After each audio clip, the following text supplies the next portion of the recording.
할렐루야. 오늘 고난 가운데 어려운 가운데 있는 분들이 이 찬양을 말씀으로 그대로 받으시면 될 줄로 믿습니다. 그래서 강하고 담대한 마음으로 매일매일 하나님 앞에 나아가면 하나님이 다 책임져 주십니다. 나는 하나님의 자녀이기 때문에 내가 안 맡겨서 늘 못 맡겨서 하나님이 책임을 못 지시는 거예요. 그래서 오늘도 그런 마음으로 나아갑니다. 우리 한국교회는 그동안 예배를 통해서 영적인 풍요를 많이 누려왔습니다. 주일 예배, 수요 기도회, 금요 기도회, 새벽 기도회 등 예배와 여러 집회를 통해서 우리는 정해진 시간, 정해진 장소에서 한 회중으로 모여 한 하나님을 찾고 말씀을 들었지요.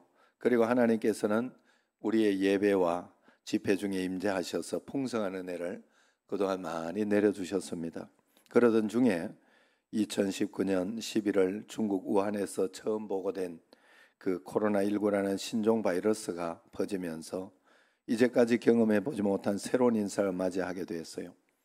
코로나19 팬데믹 상황과 창궐하는 전염병 앞에서 정부는 거리두기와 예배 인원 제한 및 집합 금지라는 행정명령을 내렸고, 이로 인해서 교회는 한 장소에 모여 한 공동체로 예배할 수 없었고, 소규모 모임으로 모여 성경 공부하고 교제하는 길도 막혀버렸습니다.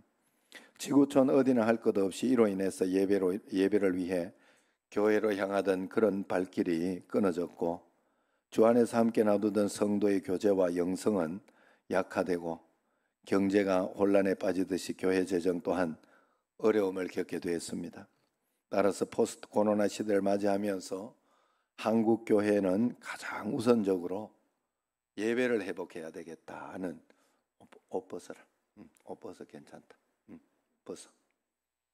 자, 그래서 예배를 회복해야 됩니다. 여러분 예배를 잘해. 그래서 처음에 이렇게 예배자로 그것을 좀 일깨우기 위해서 우리 모두 예배하는 자 되어 이 찬양을 여러분 부르고 있는 거예요. 그래 그 부르고 또 한 번은 이제 구약의 세마로 가르쳐준 구약의 핵심 내용 이스라엘아 들으라 이것도 한번 하고 그렇게 이제 찬양하며 주님 앞에 나아가려고 그래요. 그래 여러분 우리가 다른 거 할 때 문제 해결하려고 하면 안 됩니다. 그렇게 그것 가지고 사는 게 아니에요. 참된 예배자로 잘 살려고 할 때 다른 모든 것이 와요. 예? 왕에게 왕이 있는데 왕이 이렇게 물었어요. 뭘 해줄까? 집 한 채 있으면 좋겠습니다. 참 어리석은 거예요. 난 아무것도 필요 없습니다. 왕이 한번 우리 집에 와주시면 되겠습니다. 이러면 끝나는 거예요. 다 끝나는 거예요. 다 알아서 하는 거예요. 다른 건 다 알아서 해주는 거예요. 우리가 참된 예배자로 설 때 하나님의 역사가 있는 줄로 꼭 믿으시기를 바랍니다. 우리가 어떻게 해야 예배가 올바로 회복되고 어떻게 해야 하나님 앞에 사는가? 우리 사실 총회주일로 이렇게 지킵니다마는 여러분은 별로 관심이 없고 그럴 겁니다. 그러나 이것이 우리에게 굉장히 중요해요. 왜냐하면 총회가 있기 때문에 올바른 교회가 세워지는 것이고 또 그것을 통하여 올바른 목회자들이 세워지는 거예요. 안 그러면 얼마나 사람이 이렇게 얼마나 함부로 마구 이렇게 되어지겠냐 하는 것이죠. 그렇기 때문에 우리가 총회가 그래서 중요한 것처럼 교회도 마찬가지입니다. 이 보이는 교회 여기 와서 예배 드리는 이것이 굉장히 중요하다는 걸 여러분들이 아셔야 돼요. 별거 아니라고 생각하고 그러면 집에서 예배 드리면 되지 아니면 집에서 기도하면 되지 그러면서 그렇게 하는 사람 치고 기도하는 사람 내가 본 적이 없어요. 본 적이 없어요. 하나님 앞에 구체적으로 주님 앞에 나와서 예배 드리는 걸 귀하게 여기는 사람이 하나님 앞에 온전하게 유지할 수 있어요. 세상에 행복이 뭡니까? 여러분 우리가 행복하려고 하면 어떻게 살아야 하나? 우리의 삶의 목표가 행복 아니겠어요? 행복. 어떻게 하는 것이 행복하게 사는 것일까? 돈 100억이 있으면 되나요? 건강하면 되나요? 질병이 없으면 되나요? 서울대 나오신 분이 그렇게 이야기하는 걸 보고 제가 참 가슴에 와닿았어요. 서울대학교 나와도 힘든 세상, 힘든 이 세상 어떻게 살아갈까 하면서 세상을 바꾸는 시가 세바시 거기에서 나와서 강의를 하더라고요.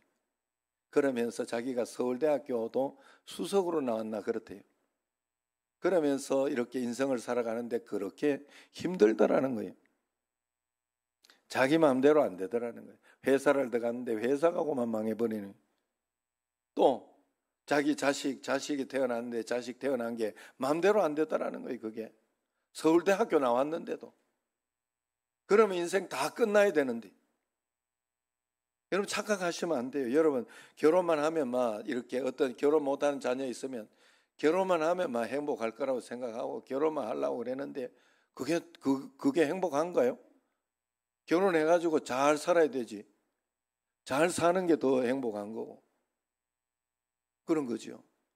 그래서 결혼할 때 우리 후배 목사가 저한테 이야기하더라니까. 초치듯이 이야기하더라니까. 결혼하는 형님 결혼하는 게 그래 중요하지만 결혼만 한다고 되는 게 아니란다. 예? 잘 살아야 된단다 가서. 누구 모르나? 다 알지만 맞는 말이다 하는 생각이 들더라. 맞는 말이다 하는 생각. 애만 낳으면 다 된다고 생각을 하고 애 못 가지면 애만 가지려고 해. 가지면 됩니까? 아니에요. 그 애에게 어떤 일이 정상적으로 나올지 비정상적으로 나올지 그것도 몰라요.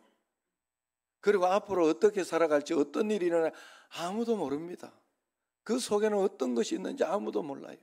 그런데 그것만 있으면 될 거라 소유만 하면 될 거라고 착각을 한단 말이죠. 제가 여러분 늘 이야기하지만 왕만 되면 행복할 것이라고 왕은 행복했을 것이라고 생각을 하지만 그렇습니까? 왕이 제일 단명한 거 알죠? 왕들이 제일 단명한 거 아시죠? 왜냐하면 정적들 그리고 늘 죽음의 어떤 그런 공포 다른 사람 믿지 못하는 어떤 그런 것 때문에 자기 형제라도 죽여야 되고 자기 부모도 죽여야 되고 이런 일들이 그게 어디 사는 거예요? 왕도 아이스크림 못 먹어봤다고 내가 늘 말씀드리잖아요. 알렉산더 대왕도 말은 타봤을지 몰라도 자동차는 못 타봤다 이 말이에요. 착각하시면 안 돼요 여러분. 그럼 내가 오늘 자동차 차니까 나는 행복하다. 그게 과연 말이 되나요?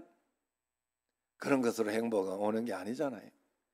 저희 아버지 이야기도 했지만 80세 됐을 때 김도원 목사님이 시골에서 목회 잘하는 목사님 이렇게 있으니 그분 한번 팔순 그걸로 이렇게 해서 교회에서 이렇게 그 왜냐면 명분이 있으니까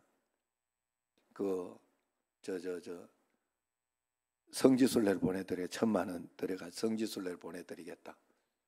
그렇게 해가지고 보내드리려는데 아버지가 비행기를 탈 수 있어야지. 못 타요. 10분만 앉아 있어도 엄마 뒤로 휙 자빠져요. 그래가지고 못 타고 막 돈으로 줍니까 어디? 그거는 명분이 있어야 되는데. 그래서 결국은 그거 버리고 못 하고 그렇다고 우리 아버지 불행하게 살다 돌아가셨나요? 그렇지 않습니다. 그렇지 않습니다. 늘 우리 아버지 하는 이야기가 시골에 살고 어디 살아도 나는 교통이 제일 좋은 곳에서 살고 있다. 내가 진짜 제일 행복하다. 늘 그러면서 고백을 했어요. 여러분 우리가 하나님 앞에서 행복과 불행은 어디서 오느냐? 내가 예수님을 내 마음속에 소유하고 그 주님과 함께 살고 있느냐? 믿음으로 살고 있느냐? 살고 있지 않느냐가 행복과 불행의 모든 것이에요. 그래 여러분 예수님과 함께 지금 동행하는 그 예수님이 우리와 함께 있는 것이 행복이고 복인데 그건 행복과 복이 아니더라고 내가 알고 보니까. 그건 행복과 복이 아니에요. 행복이 우리에게 복이 되지 못해요. 누가 진짜 복을 받았냐? 누가 진심으로 복 받은 사람이냐? 하나님이 지금 나와 함께 계셔서 나와 동행하시고 나를 이끌어주고 계신 것을 믿는 사람, 믿는 믿음이 있는 사람이 복 받은 사람이에요. 그 사람이 주님과 함께 늘 동행하며 사는 거예요. 복은 거기에 있는 거예요. 그래서 그 사람이 기도하는 것이고 그 사람이 문제를 이겨나가는 것이고 그 사람이 하나님과 함께 나아가는 거예요. 오늘 말씀 이렇게 보면 8절부터는 읽지는 않았지만 8절부터 이렇게 내용을 보면 사도 바울이 나면서부터 걷지 못했던 장애인을 예수님의 이름으로 일으켰던 그 루스드라 그 곳에서 돌에 맞아서 거의 죽게 될 정도로 끔찍한 일을 당합니다. 안디옥과 이고니온에서 온 유대인들이 사람들을 충돌질해서 사도 바울에 돌을 던지게 했다는 거예요. 얼마나 돌로 쳤던지 사도 바울이 죽은 줄 알고 기절해 있으니까 죽은 줄 알고 그 바깥 성 밖에 내던졌다 이야기합니다. 사도행전을 사도 바울로서는 사도행전 중에서 처음으로 이런 고난을 당하기 시작한 거예요. 그 고통과 비통이 얼마나 컸겠습니까? 사도 바울은 이때 상황을 고린도후서 1장 8절 9절에서 이렇게 고백하고 있어요. 힘이 지나도록 심한 고생을 받아 살 소망까지 끊어지고 우리 마음에 사형 선고를 받은 줄 알았으니 그래. 한마디로 죽는 줄 알았다 이 말이에요. 그날 죽는 줄 알았다 이 말이에요. 그런데 그 이후 바울은 믿어지지 않는 행동을 해요. 그 다음날 온몸이 그렇게 만신창이가 된 채로 250리가 떨어진 더베로 가서 전도했다고 이야기하고 있습니다. 정말 사도 바울이 무엇이나 사로잡혔나 봐요.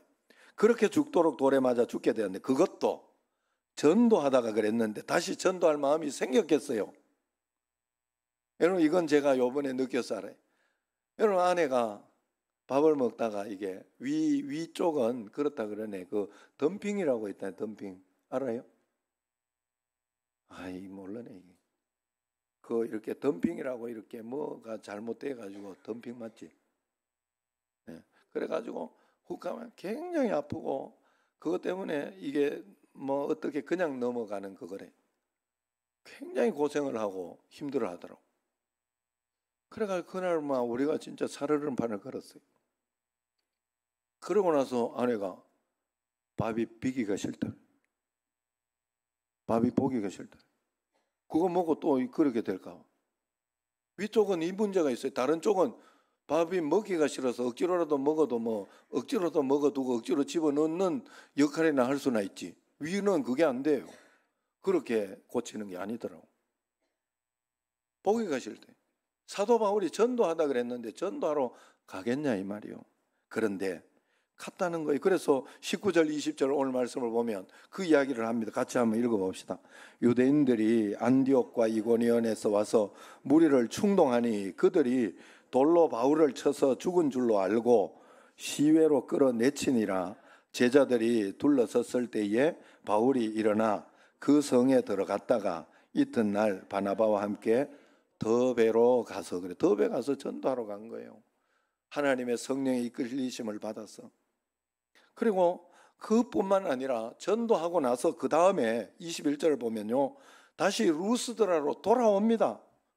자기가 죽을 뻔한 곳으로 다시 돌아옵니다. 21절 같이 시작. 복음을 그 성에서 전하여 많은 사람을 제자로 삼고 루스드라와 이고니온과 안디옥으로 돌아가서 그럽니다. 진짜 자기 힘으로 살았으면 이렇게 못합니다. 제가 봤을 때 자기 힘이면 이렇게 못해요. 뭔가 강력한 성령의 이끌림이 있었다는 겁니다. 자기 결단, 자기 그걸로는 안 된다는 거예요.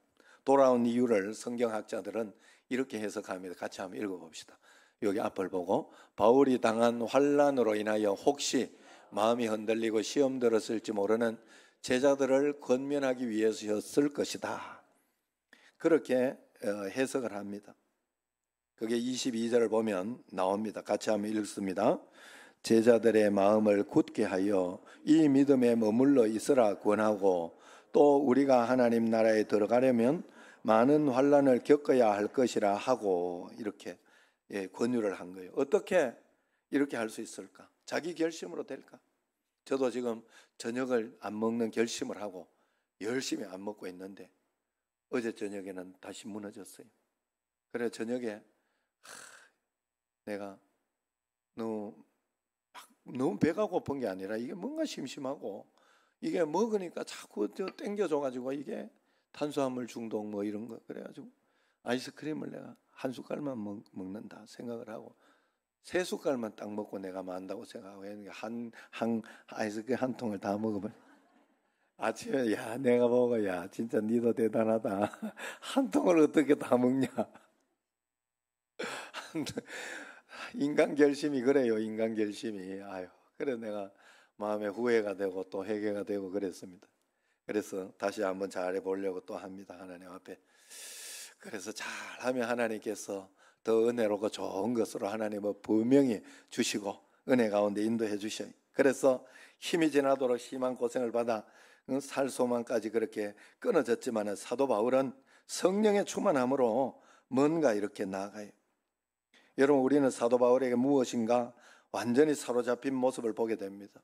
아마도 사도 바울은 이때 돌에 맞았을 때 말이에요, 스데반 집사를 생각하지 않았을까 그렇게 해석합니다. 왜냐하면 사도 바울이 스데반 집사를 죽일 때 본인은 잘하는 줄 알고 유대교에 그것으로 해야 되기 때문에 그 증인 삼으며 자기가 주도해서 스데반 집사를 죽였어요. 그래서 그 증인 삼았다는 옷을 가지고 갔다는 그 기록이 나옵니다. 사도행전에. 그래서 그때 돌에 맞으면서 아파서도 울었을 것이지만은 스데반 집사한테 너무 미안해서 울었을 것입니다.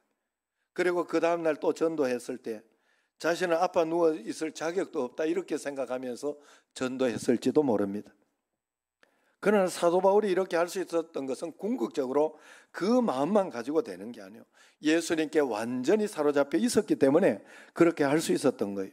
사로잡혔다는 것은 오직 말씀대로 순종하고 살았다는 뜻입니다. 사도 바울의 전도 여행은 시작부터 성령님의 역사였다는 것입니다. 사도행전 13장 2절 5절에 보면 안디옥 교회에서 바울과 바나바를 파송할 때, 선교 여행을 보낼 때 성령님이 보내셨다 하는 기록이 나와요. 바울과 바나바를 따로 세워서 그들을 선교사로 보내라고 성령님이 직접 지시하셨던 겁니다. 그러니까 이 전도 여행은 성령님이 시키신 거예요. 그리고 그 이후 사도 바울이 전도 여행 중에 성령님은 계속해서 역사를 해주신 것을 사도 바울이 본 겁니다. 말씀도 성령님이 하게 하시고 기사와 이적도 성령님이 역사하게 일으키시고 이방인들의 복음을 듣고 주님께 돌아오는 것도 성령님이 하게 하신 거예요. 두 사도가 안디옥 교회로 돌아와 보고한 내용을 보면요, 27절을 한번 보세요. 27절, 그들이 이르러 같이 교회를 모아 하나님이 함께 행하신 모든 일과 이방인들에게 믿음의 문을 여신 것을 보고하고 그랬어요. 하나님이 함께 행하신 모든 일들, 자신이 나가 전도했지만 자기들이 한 것이 아니라 하나님이 하셨다는 걸 분명히 봤고, 기사와 이적들이 나타났는데 자기들이 한 것이 아니라는 거예요. 그건 하나님이 하신 것이 분명히 보여졌다는 거예요. 그래서 전도가 되기 시작하고 이방인들이 마음 문을 열기 시작했다는 거지요. 이것을 보면서 계속해서 보면서 가니까 돌에 맞아 죽을 지경에 이르러도 바울의 마음에는 확신이 있는 거죠. 전도가 된다. 하나님은 하나님의 교회를 세우신다. 하나님께 돌아오면 된다. 그 확신이 있었던 거예요. 그래서 사실 부강 감리교회 목사님 그때 부흥에 왔을 때 그래가지고 전도를 우리에게 같이 시키고, 그래서 우리가 나가서 전도하는 그걸 하지 않습니까? 그 부강 감리교회 목사님 하신 말이 내가 기억이 나요. 개척하고 너무 힘들고 저녁마다 밤마다 왜 사람 없고 이렇게 힘들고 어렵습니까? 하나님. 그러면서 매일매일 이제 기도하고 했는데 답이 없는 거예요.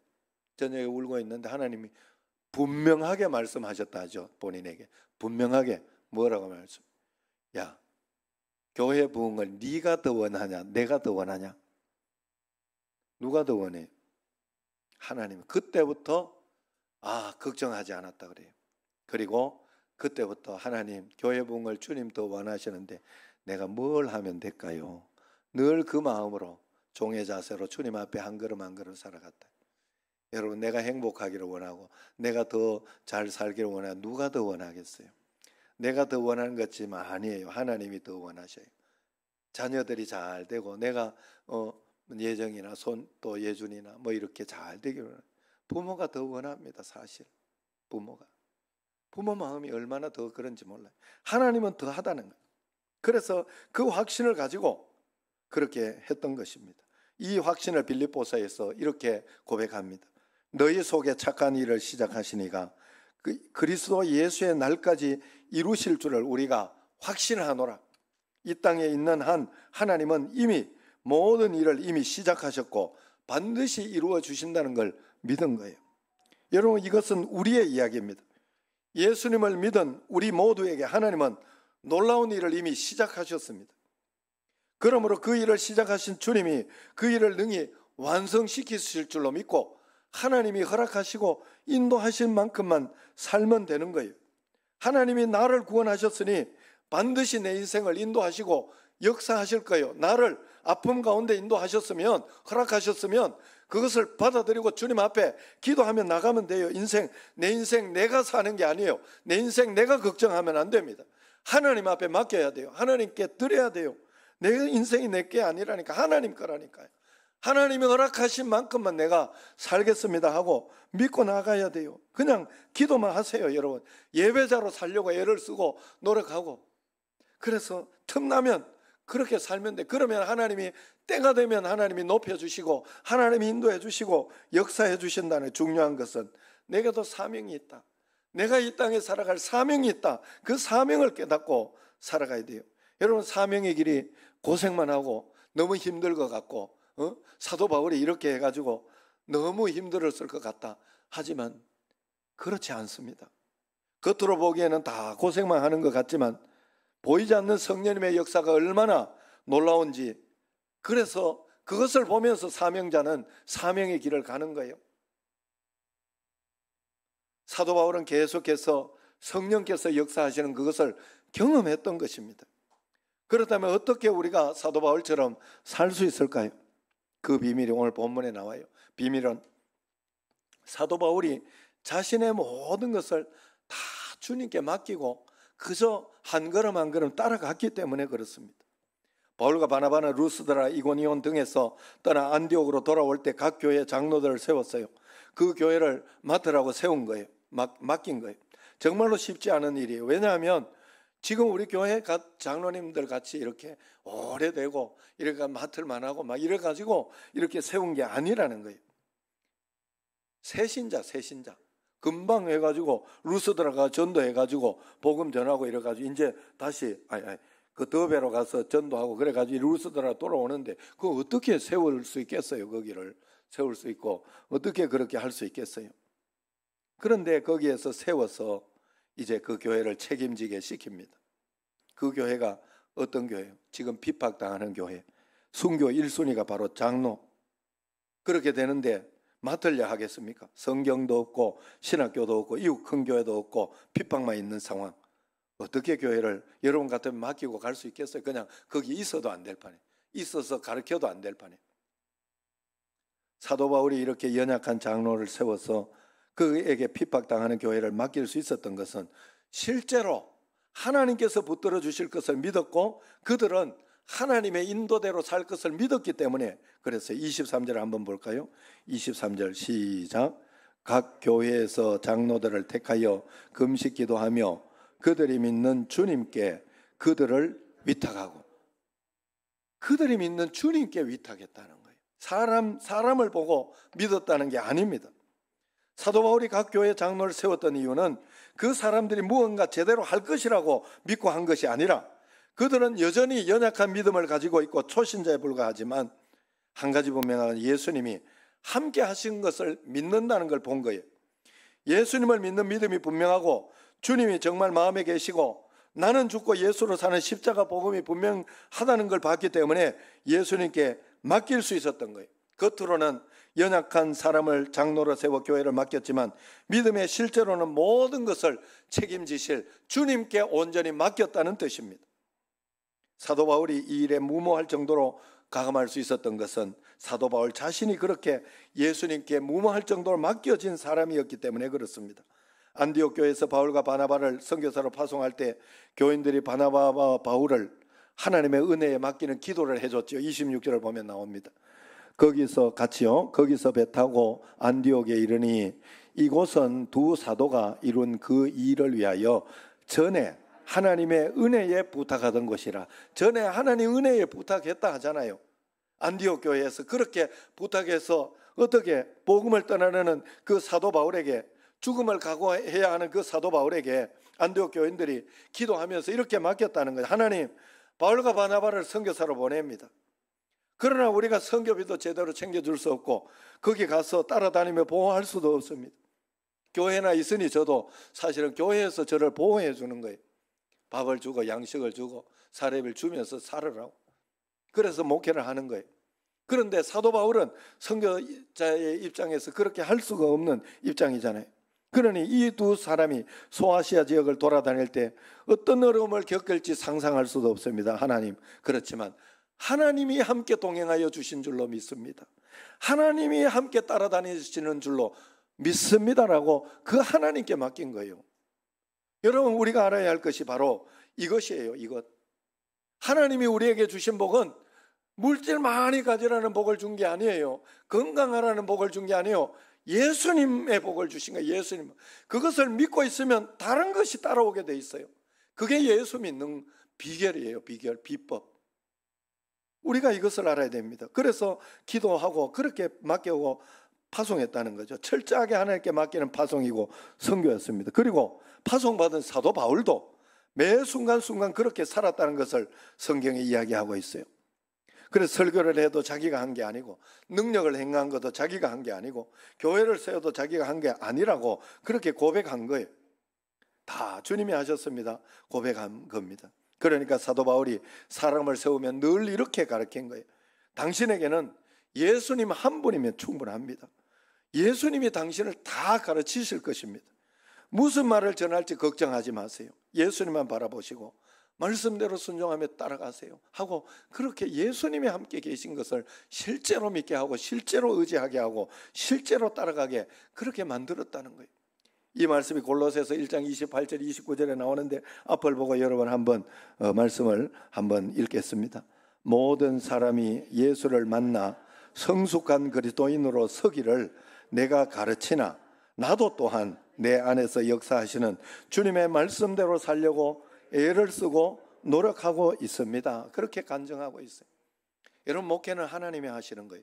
여러분 인생 하나하나 하나님이 여러분을 간섭하고 있다는 사실을 모르면 안 됩니다.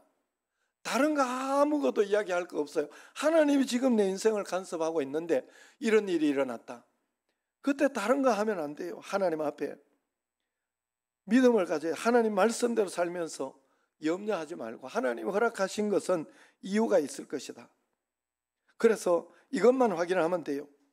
예수님이 내 인생의 주인이시다. 예수님은 지금 내 인생의 이 문제에 개입하고 계신다. 그러므로 나는 예수님을 죽고 예수님으로만 산다 하는 그런 마음만 가지고, 지금 돌에 맞아 죽은 것 같은 그런 어려움을 겪는 사람이 있습니까? 하나님이 나와 함께 계시고 다 보고 계셔요. 저도 늘 그럴 때마다 두 가지. 첫 번째는 여러분, 지금 성령님 내 안에 계심을 믿는가를 확인해야 돼요. 아, 내가 지금 이런 가운데에서도 하나님 지금 이 문제 보고 계신 걸 믿는가?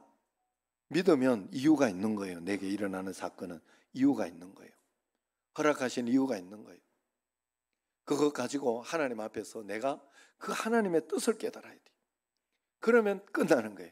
그래서 한 말씀만 주옵소서. 하나님, 이 문제에 대해서 해석할 수 있는 한 말씀만 달라고 기도하면 돼요. 그 말씀만 오면 나는 아무리 어려운 가운데 있다가 다시 힘을 내고 일어납니다.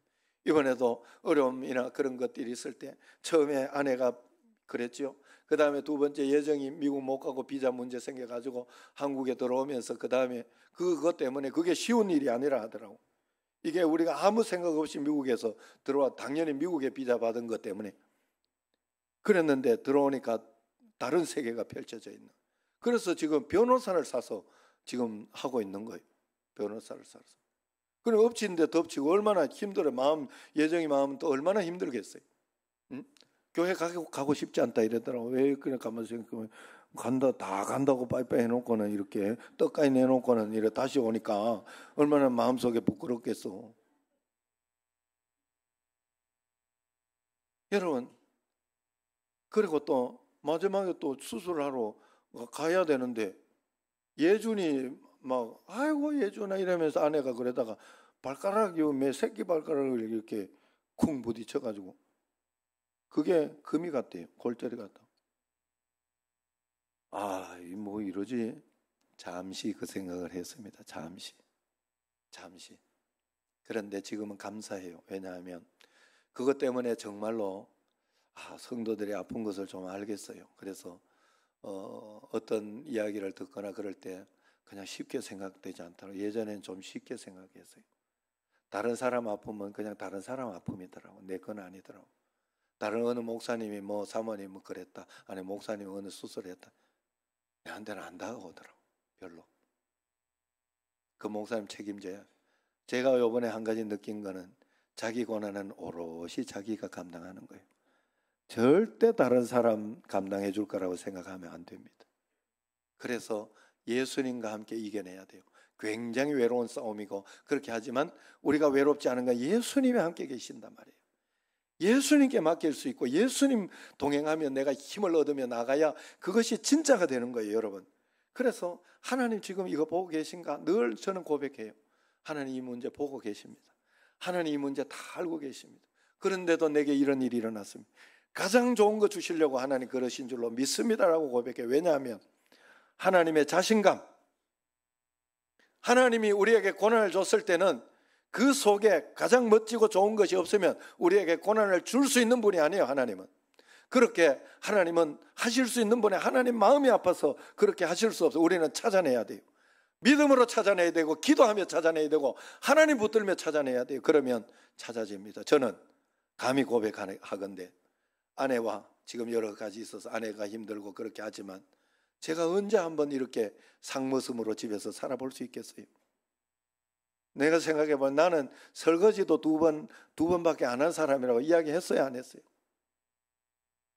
저는 그런 사람. 그런데 이때 한번 내가 그렇게 해주자 하고 내가 바짝 낮추고 있습니다. 물론 설거지 예정이 하고 이렇게 하고 하지만 저도 틈만 나면 보이면 설거지 합니다. 그래서 그러면서 하고 그러면서 이렇게 하다가 보니까 행복이 그 속에 있어요. 언제 우리 예정이 하고 예준이 하고 함께 같이 이렇게 있어 볼 수 있겠나? 미국 가면 어떻게 할 수 있겠나 하는 생각이 드니까 너무 더 귀하고 더 감사하고 고마운 시간이에요. 정말 너무너무 고마운 시간이에요.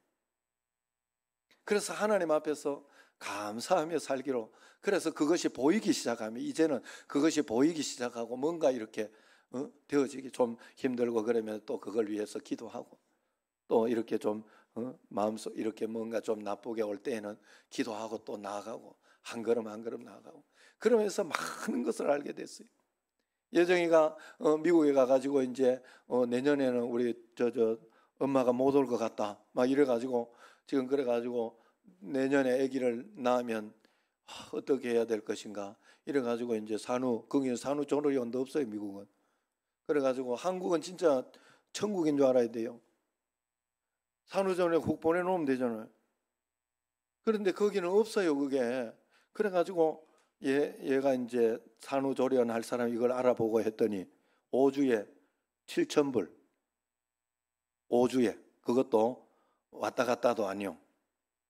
그 집에 먹여주고 살려주고 다 해야 돼. 거기 집안에 자게 하는 그걸로 해가지고 5주에 7,000불 한 8,900만 원 되는 거죠. 8,900만 원 5주에. 엄마가 미국에서 해준 게 얼마나 큰 가치가 있다는 것을 요번에 깨닫고 감사를 하고, 물론 그전에도 감사했어요. 예, 감사했지만 그런 것들도 알게 되고 더 실감나게 되고. 여러분, 오늘 내가 참 사실 그랬어요. 왜 아팠던 사람들은 다 은혜를 고백하고 그럴까? 멀쩡할 때 더 했으면 얼마 좋을까? 그죠? 멀쩡할 때는 오늘 부른 이 찬양 은혜가 별로 안 다가온다니까. 이게 신기하게. 뭐 그렇다고 생각은 하지만 그래 맞네라고 생각은 하지만 사실 홍윤희 집사님이 너무 은혜가 돼요 이랬더라고. 막 그 이야기를 듣는데 너무 감동이 되더라고 내가. 그래가지고 막 앞에서 이야기하고 찬양도 한번 은혜 더 불러드리겠다고 내가 그렇게 하고 오늘 찬양을 부른 거예요. 여러분, 우리가 하나님 앞에 여러분 한 가지 하나님 이 일을 보고 있는가 꼭 확인하고, 두 번째 한 가지 또 확인해야 되는 게 내 인생에 내가 주인인가 나는 종인가, 그것을 꼭 확인해야 돼요. 하나님이 내 주인이에요. 나는 하나님의 종이에요. 그걸로 살아가면 하나님이 나를 친구 삼아 주시고 나를 자녀 삼아 주신 것으로 높여주는 걸 볼 수 있어요. 내가 하나님인처럼 그렇게 살아가고 내가 주인인 것처럼 살아가면 하나님이 책임질 수가 없어요. 왜냐하면 그건 믿음이 아니기 때문에, 맡긴 것이 아니기 때문에 내가 알아서 해야 돼요. 내가 알아서 해야 돼요. 맡겨야 돼요. 하나님 주인 되게 살아야 돼요. 여러분, 예수님이 여러분의 주인입니까? 여러분, 예수님 여러분 주인 맞습니까? 아멘 해야죠. 아멘, 아멘 해야죠. 예수님이 여러분 주인이에요. 여러분 인생 여러분 게 아니에요. 여러분 자녀 여러분 게 아니에요. 그냥 맡겨야 돼요. 하나님이 허락하신 만큼. 그리고 하나님이 바르게 인도하라는 길로만 가시면 돼요. 그냥 길로만 가시면 돼요. 오늘 여러분, 우리 안에 하나님이 우리 안에 계셔서 나보다 내 인생을 더 사랑하고 계시다는 것만 믿으시기를 바랍니다. 사도 바울처럼 그냥 다 맡기고 사세요. 다 맡기고 살면, 사도 바울이 그런 죽을 고생만 한 게 아니잖아요. 기적이 일어날 때 죽은 자가 벌떡 일어나고 귀신이 들린 것이 쫓아나고 이럴 때 얼마나 큰 희열과 감격. 그 정도 드렸기 때문에 오는 거예요. 그 정도 드렸기 때문에, 그 정도 하나님을 나는 사랑합니다 하고 전적으로 드렸기 때문에 오는 거예요. 여러분, 그래서 하나님 앞에 예배 중심으로 예배의 모든 것에 목숨을 걸어야 돼요. 그러면 하나님은 행복을 선물로 여러분에게 주시고 건강을 선물로 주시고, 그리고 할 수 있는 사명의 길을 열어주시는 줄로 꼭 믿으시기를 바랍니다. 그 하나님을 만나 동행하여 여러분과 저가 되기를 주의 이름으로 축원합니다. 기도하겠습니다. 하나님 아버지, 감사합니다. 우리 마음속에 고난, 고통, 근심, 걱정 많습니다.